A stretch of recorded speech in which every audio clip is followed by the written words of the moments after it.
everyone, and welcome to Talkish. Thank you for joining us today for our very first show. We are super excited to be here, and we have a really good show for you today. But first, before we get started, let's get the introductions out of the way. I am your host, Star Moss, and these are my lovely co-hosts, Wanda Jones. Hello. And Kyna Moss. Hi, everyone. So, people have been asking about the name of the show, which is Talkish. Why Talkish? What does that mean? Well, we are a talk show, but we also want to entertain you, enlighten you, and have fun with you. I think our tagline sums it up best. Talkish, a talk show plus all the other ish. Today's show is packed full of entertainment. Our special guest today is singer and songwriter, the very talented Melissa Morgan. She's been busy working on new music and various other projects that she'll tell us about later on in the show. So ladies, let's get into it. Yes. How are we feeling today? Are we excited? Yes, Really yes. excited. So happy to be here. Really. Good. So, well, guys, it's official. It's October. It's fall, and Christmas is only 71 days away. Can y'all believe it? Oh, It's not crazy. at all. Flew by. Yeah, it really did. And so during this month, we have breast cancer awareness, Halloween, Tracy Ellis Ross looking bomb on the cover of Essence magazine, and a bunch of Libra celebrity birthdays. So what do we know about Libras? The Libra sign falls between September 23rd and October 22nd, and is represented by a symbol of the scales of justice. People born under this zodiac sign can be seen as indecisive at times, extremely diplomatic and fair, charming, harmonious, easygoing, polished, helpful, generous, and sociable. Celebrities who are born under this sign include Toni Braxton, Kim Kardashian, Will Smith, Snoop Dogg, Gwen Stefani, Cardi B, Bruno Mars, Reverend Al Sharpton, Reverend Jesse Jackson, friend to the show, Freddie Jackson, and our very own resident celebrity, Star Moss, born on October 22nd. Yes! Happy birthday to all you Libras out there. Thank you. Of course, of course. Speaking of birthdays, Tyler Perry just celebrated his 50th birthday on September 13th, and he posted a message to his 5-year-old self on social media. And I just want to share that with you all. I thought it was so brave and very inspiring, but the letter reads, "Dear 5-year-old me, may I just say thank you to the little boy that I was.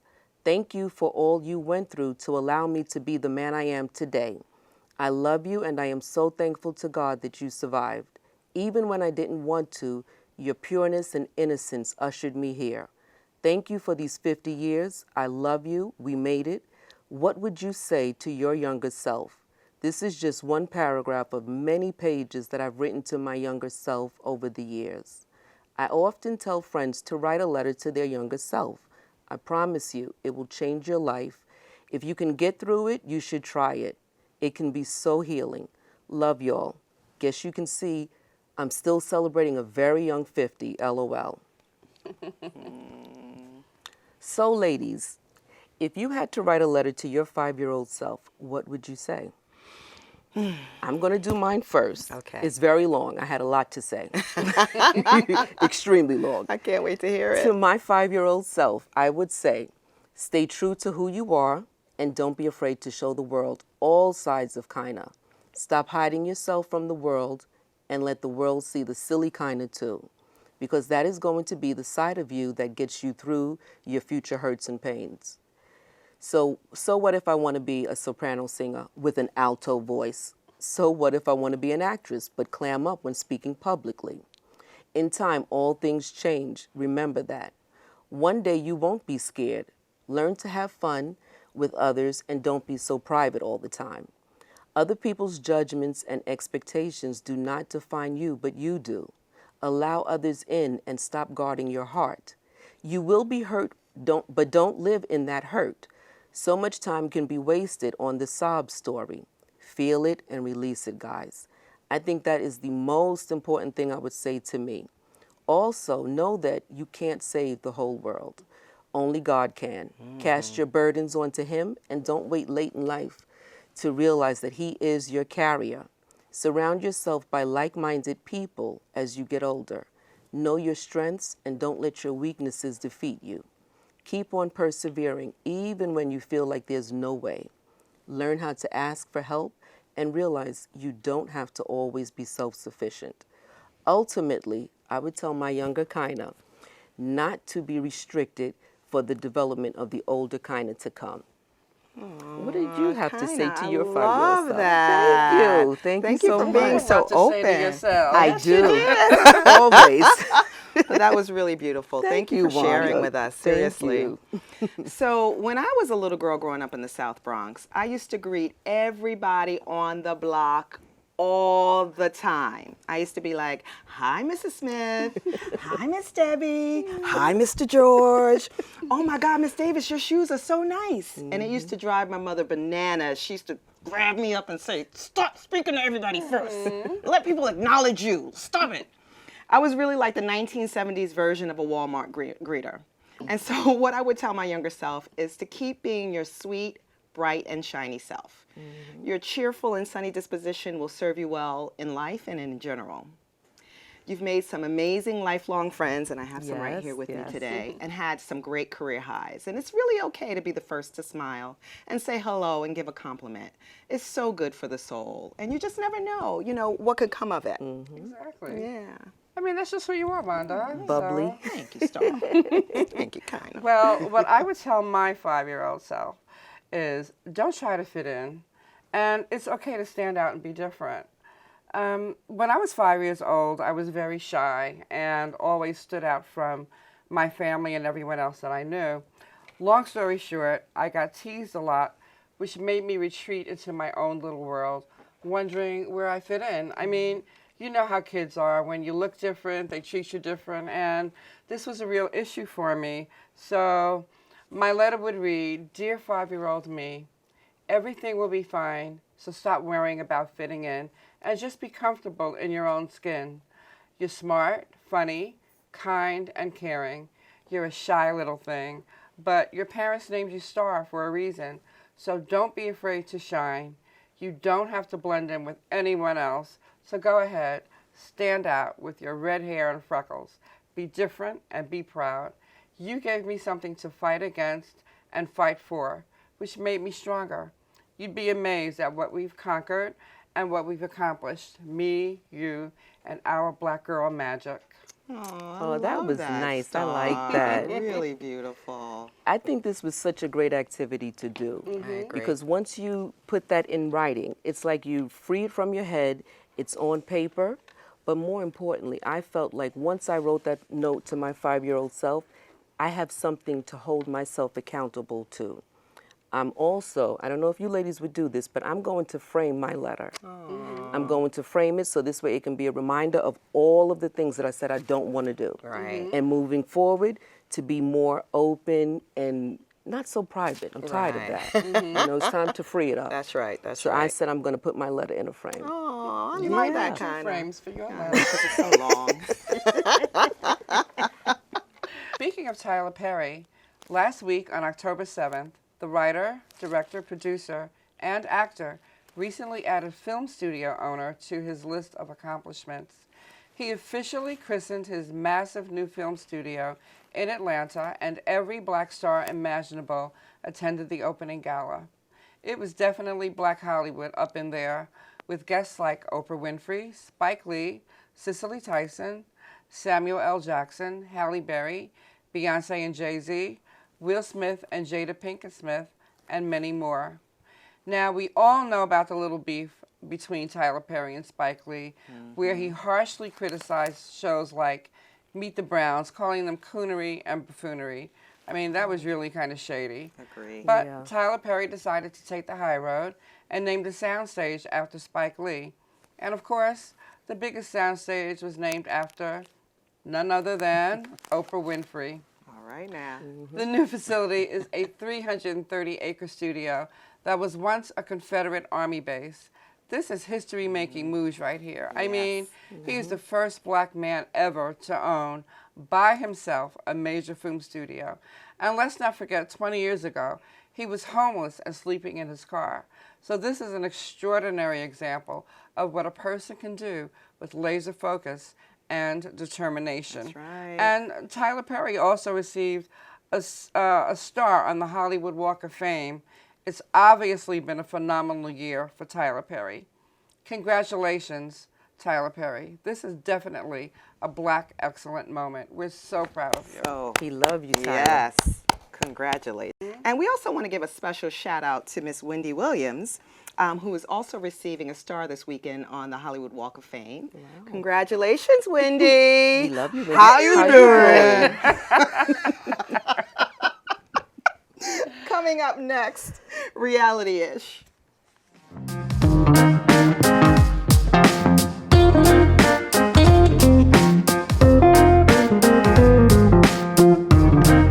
Welcome back, everybody.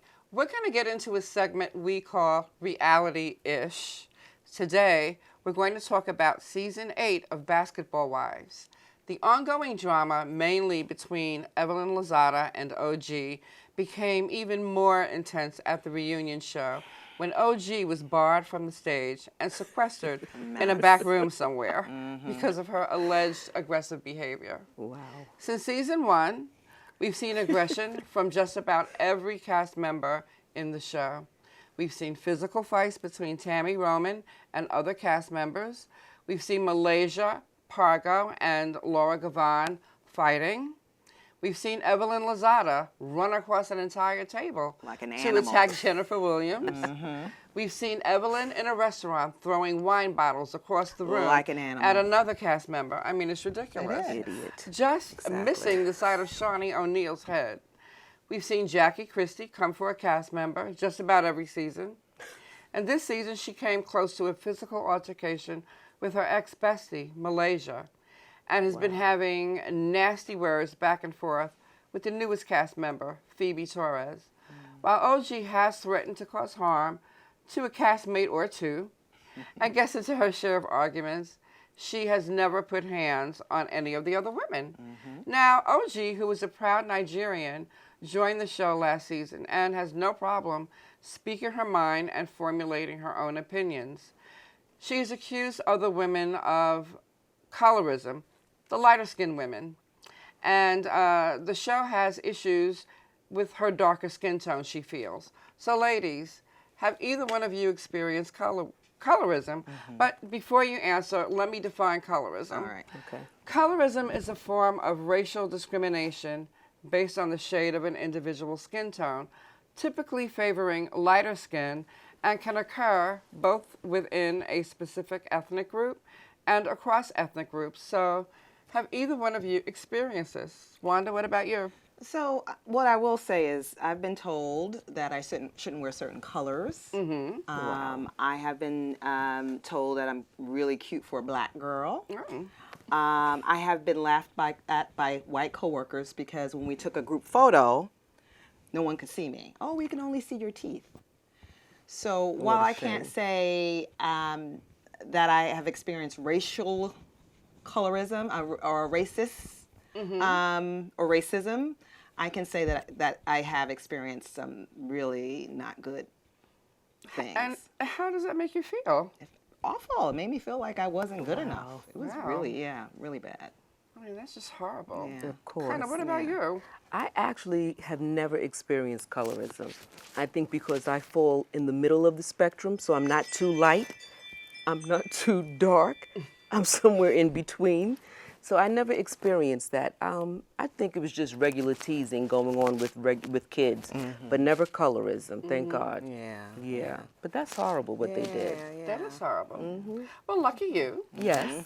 Very lucky. Share with us Because, about your experiences. you know, a lot of people think that colorism only happens to dark-skinned girls, Right. but I've experienced colorism as well. I mean, when I was a little girl and playing with, I was trying to play with friends and my sister, who is brown-skinned, not kinda, another sister, and they told me, go away, you're white. Awful. So that made me feel horrible. So I'm over here, you know, feeling bad and looking stupid and wanting to play, but they didn't want to play with me. So that's my experience with colorism. Yeah. But you make a good point. We usually, as a dark-skinned woman, I hear stories like mine more often than stories like yours. And it's just awful. It is. And the bottom line really is that, we have no control over what color color, of your skin. right, what we're Exactly. born with. And I know that this goes way, way, way back. But it has to stop. It has to does. stop. It's just Definitely. awful. Coming up next, guys, the moment we have all been waiting for. She is here, Miss Melissa Morgan, when we return from the break. We'll be right back, guys. Yay!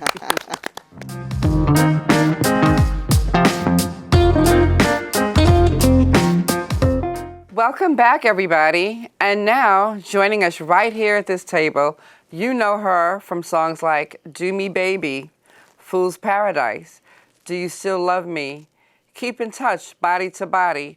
Welcome to the studio, straight out of Queens, the one, the only, Melissa Morgan. Hi, ladies. Hi, Melissa. It's so good to see you again. Thank you. So, I think the last time I interviewed you was in 2015 for the New York Beacon News while you were promoting your song, So Good. So, I know you've done some things since then. Yeah. You've been on 10 magazine covers with feature stories in the past year. And you also dropped a new CD called Love Demands. Tell us all about this. Oh gosh.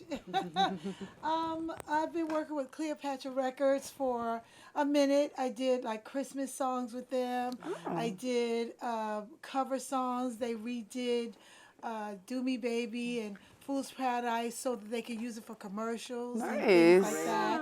And they enjoyed working with me and asked me to do a CD. And the only stipulation was I did 6 cover songs and 6 original songs. So we did songs like Never Loved a Man the Way That I Love You, Aretha Franklin, How Can You Mend a Broken Heart? One of my Green, favorites. yes. Love Is Here, Now You're Gone, the Supremes. Love is Here. I got to be a Supreme. And then we did, original songs like Love Demands and The Only One that my fiance, Sebastian Kamis, he did the rap on. And we're so excited about it because it was on the ballot for the Grammys for 2020 for a possible nomination. Oh, that's wonderful. Wow. So we're very, very happy about that and crossing our fingers the ballots went in. So hopefully I'll get a nomination, God willing. Oh, we hope so. We hope so. I'm still going to the Grammys anyway. That's right. I got my gown and everything because every time I go to the Grammys, we go to the red carpet. And the last time I went, I made Vogue. Yeah, so Wow. stressed. So that was really, really special. Every girl wants that. Of That's course. right. That's That's right. So, Melissa, we listened to the CD over the weekend and we love it. I was playing it actually earlier today too. So the name of the CD is Love Demands. How did you come up with that? this being it, the man's just a little bit too much for me. No, it's just love is like a job. When you get it right, you all the fluffy stuff at first is that's cool, but when you really get into it, it's a job. You have to learn how to know this person. They have to learn how to know you and deal with all of your idiosyncrasies and one day I'm up, one day I'm down. He's just like every time I leave the house, he's like, oh, here comes her OCD. Let me just sit down and stay on the phone until she finishes moving this and all this. Don't touch that. Do you do that when you leave? Oh my God. It's Absolutely. like, leave that cup right there. Just leave it. So Sebastian has helped me, understand what love demands. Yeah, and it's more than love. It's understanding and it's friendship and it's peace. It's just being with the person and going through things with Yeah, them. for So, sure. Yeah. I agree. It's a lot. And that's really beautiful. And Yeah. congratulations on the engagement. Thank you. Maybe 2020, because we've been engaged for about 6 years. Where did the time go? You've been busy. Yeah, That's where the time went. We're building. We're Right. trying. And another thing about before you get married, we're trying to get everything out of the way. All the bills, all the Very what smart. you got to take care, what I got to take care. So when we come in, it's just the two of us. Right. Building this love and this relationship together. And your Yeah. empire. That's beautiful. That's right. That's right. Yes, we're about to buy a piece of land and build our house from the ground up. Those things are important because if you go into one person's house, they've got their little things. And Right. another person's house, they got their little things. That's So it's like, right. let's build it so we both understand this piece of land together. It's together. ours, Yes. exactly. Is this going to be in South Carolina? Of course. Okay. In New York. I totally hear you. It's expensive. The taxes will kill you alone. Yeah. So true. And so you've had a really long, successful career. You've done amazing things. Yeah. And so, what would you tell someone coming up in the music industry now? What advice would you share? That it is a business. A lot of people want the glam and they want the dress up and the hair and the limousines and they want all the stuff that we've worked hard to get. And at this point, we get it and it seems like it's easy. But it's a business, and you have to learn your craft. You have to learn about music publishing. You have to learn about, when I came up in the industry, Reggie Wells, who you mentioned Oprah. I heard you talk about Oprah. Reggie Wells used to do her makeup. And when I first came in the industry, I didn't know how to do my makeup. And I was like, I want the person that does the girls on Essence. And it was Reggie Wells. And he came and he taught me how to do my makeup. And I used to have cue cards. He said, now, Mary, you do your makeup like this and do like that, because if you don't, you're going to look a hot mess on TV, and I can't be with you all the time. But to get those lessons, because he was the #1 makeup artist, like, in the country, that it was $1,500 I had to pay him. So it's a business. Yeah. You have to make money to pay their bills and do what they need to do, and you have to hold on to what you have to pay your bills and do what you need to That's do. right. Learn the business. Wow, that's a good That's lesson. very good advice. Yeah, Yeah. really, really, Melissa. Thanks for sharing that with us. Now, you've done a lot of collaborations. Like, who was your favorite person to collaborate with? Oh, it was Kashif. Yeah. And why? What song did you all do together? We did Love Changes. Great. Yeah, Love Changes, which was originally a Mother's Finest song, but we redid it and it went #1. And why I say with Kashif was a great producer, and he's the one that's responsible for me being on Whitney Houston's first CD, the Whitney CD. I sang with her, and that's how I met her. And he just was so ahead of his time with music. He did Evelyn Champagne King and all these wonderful people. And just working with him, he understood the production side. He understood the artist side. He understood the personal side as a friend. Wow. And so putting that all together was really wonderful in the studio. Yeah, it was really wonderful. Wow. That's Yeah. amazing. And who would you like to collaborate with now? Someone you haven't? Oh my goodness! I used to say Drake, but now my baby raps. So, So you don't need Drake. That's That's your own man. Oh my goodness! I would love to work with Freddie again. We did a duet a while ago, back together again. The remake of the Donny Hathaway and Roberta Flack. Caesar, the new guy from Europe, he's good. Yeah. And I would like to collaborate with some females, really. Yeah, who? Like who? I think her is amazing. Yeah. Oh, you yeah. know, Oh, yes. Because, again, she's a producer and an artist, you know. So when you bring those two together in the studio, magic happens, Being a writer myself, I would love to work with someone like that. Great. And then if I had to work with someone that's already out there, I would say Diana Ross. Oh, Oh, that would be wonderful. That would be amazing. Yeah, I say would love to Diana hear Ross. that. Too, Yeah, yeah. because I kind of have some of her tones. You know, that's why I did Love Is Here Now I was You're gonna Gone. say, yes, you Yeah, hear so it. I would love to work with him. We I'm all miss surprised that Aretha. hasn't happened Yeah. already. Oh, wait, you know, Miss Diana don't work with everybody. I I'm a peon in that pond with her. Oh, stop You it, know? stop it. It's never too late. It's never too late. You never know, but I met her once, Yeah. and she's really sweet. I would, something like that would be different. You Yeah. know, the industry wouldn't be expecting it. Right. So Yeah. it would be really wonderful. I would love that. I really would love to too. hear something like Yeah. that. I would too. Yeah. So, Melissa, there's a tribute to the legendary Queen of Soul on your CD. Yeah. Can you tell us why was it so important to do a tribute to her? Why was it necessary for you? Because her song was one of the first songs I ever sang when I was a little girl. Wow. Yeah, I used to sing in my mom's living room. Respect, R-E-S-P-E-C-T.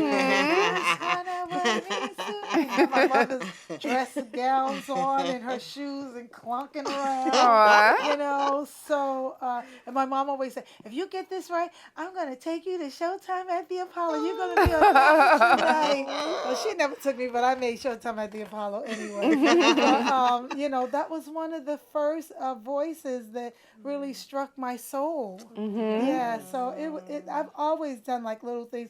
When I did my last CD, I did something with Shaka Khan, a little tribute to her, because I went on the road and toured with her. So that was wonderful. And so we wanted to do Never Loved a Man the Way That I Love You, but we didn't know. We knew Aretha was sick, but we didn't know she was going to pass away. But she passed away before, you know, the album came out. Yeah. So That was heartbreaking. that was and that's one of the songs that's up for Best Traditional R&B Performance. So, It is you know, amazing. yeah. It really is. Thank you, Aretha, for all that great music. We love you. Yeah. And do you know, I met her, and you would think because her voice is so big and everything that she would be a bolsterous type of person, but she wasn't. She was shorter. You said her and Shaka are really short. And Shaka Khan is like 4 feet something. yeah, they're really short. And she was very soft spoken. Really? Yes, Aretha is very soft. When she's on the camera, she, you know, I'll play that girl. Yeah. But you know, when you meet her, she goes, "Hello, Melissa." So Aww. I was like, you know, but I tell you a story. One time, the Clive Davis pre-Grammy party. It was in New York, and we was all downtown.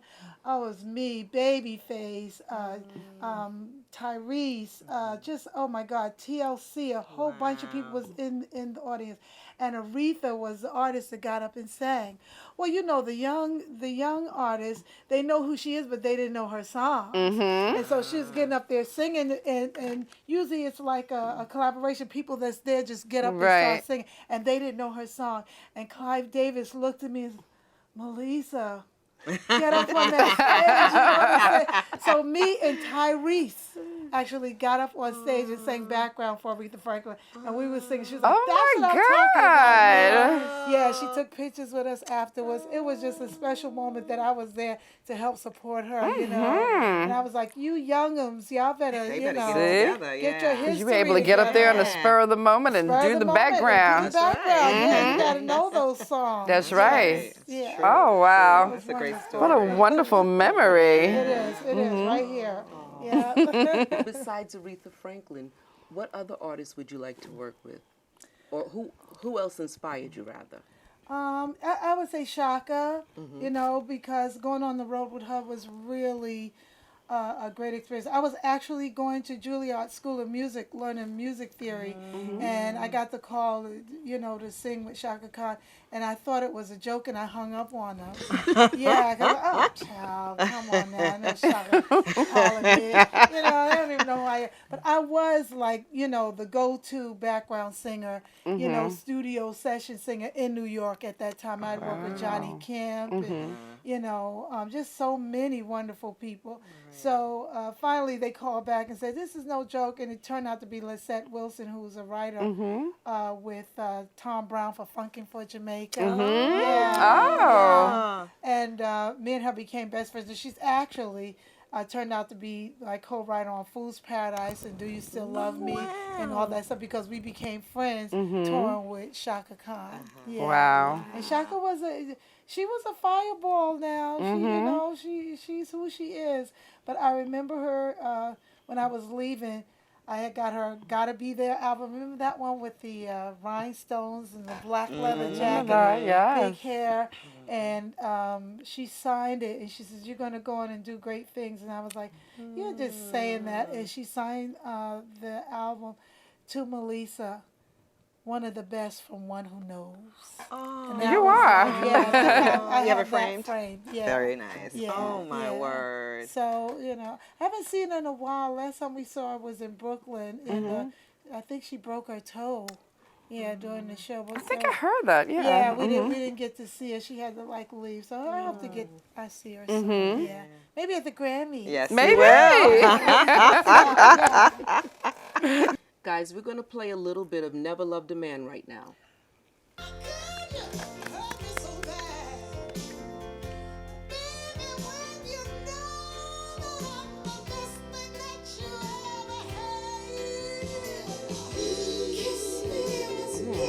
Sound really good. I love that background. Yes. Oh. Sing.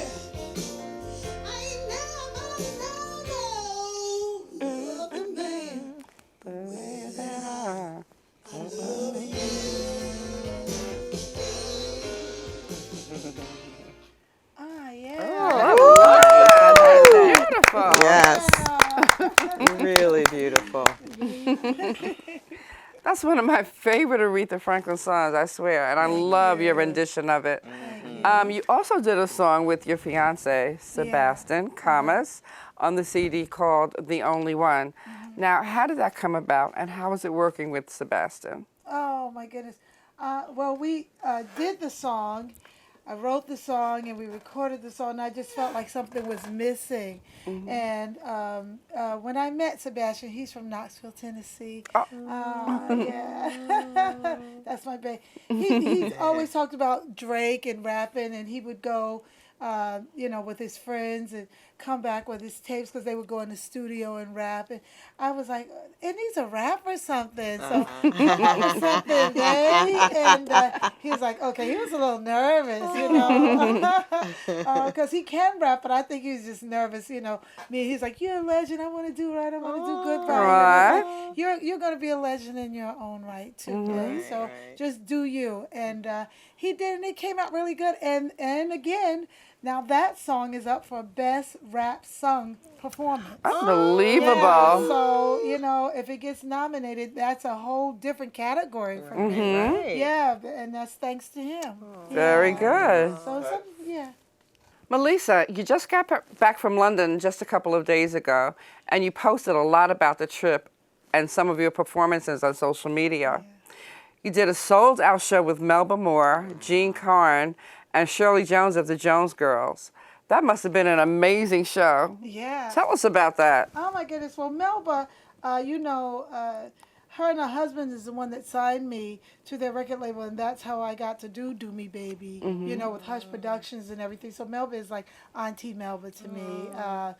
Jean Conn, I've met her over the years several times, and this is like the second time I worked with Shirley Jones, and it was just really an amazing thing to work with such legendary ladies, for me.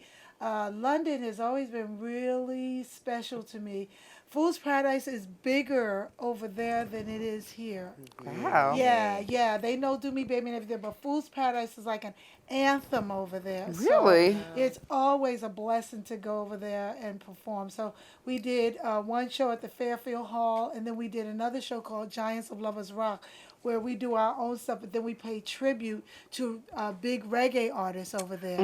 So there's a young lady named Deborah Glasgow who passed away from cancer that I did a tribute to her, and they surprised me because I was able to sing one of the duets that she did with a guy named Vivian Jones who was still alive, but they hadn't seen him in like 20 years. Oh, wow. And he came just to sing that song with me. So it was really a wonderful experience. That's amazing. That really is. Yeah. Wow. I'm still kind of jet lagged, but what time is it? But you know, because it's 5 hours ahead, 6 hours ahead there. But, you know, it was just a wonderful experience, and it's something different because songs that are big over there are not even big over here, so you get to do different things from your repertoire. Right. Yes. It's Okay. really nice. Well, Melissa, we really want you to get that Grammy. And we have a little surprise for Melissa when we come back. We'll be right back with Talkish.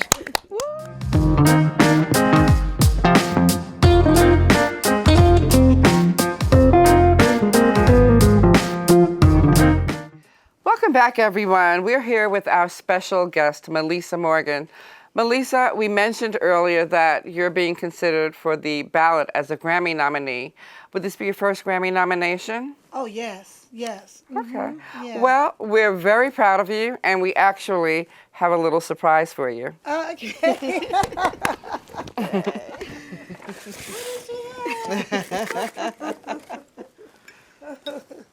Melissa, Oh, my God. on behalf of Talkish, we all here want to present you with this award, and I'm going to read the inscription. Oh. Star, Wanda, and Kaina, the ladies of Talkish, present this award to Miss Melissa Morgan for your consideration on the ballot for the 62nd Grammy Awards nominations. Congratulations, Oh, my October 15th, God. 2019. Oh, practice my sweet melody. I want to thank the Academy. I want to thank my fiance Sebastian. Oh my God. I love you guys. We love So you. much fun. We love you. This is awesome. I'm glad I did my nails. This is beautiful. Thank you so. I will treasure this. God bless you, ladies. Thank you so much. Wow. Well, Melissa, we want to thank you so much for coming to the show. Oh, thank you for having me. Oh, you're very welcome. Yes. Yes. So, what we're going to do now is we're going to play Sebastian's song, The Only One. Yes. And goodbye, everyone. Thank you for joining Talkish. Wow. Good night. Can my baby come on? Yes. Come here. While it's going off. Hurry up for the camera goes. Here's my baby.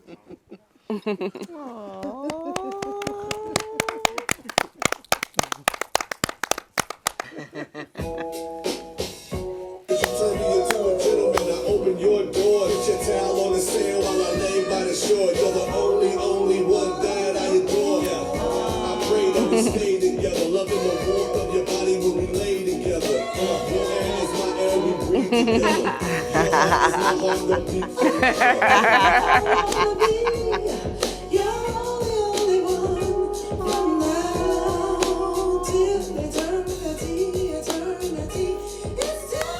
Sing. Yep.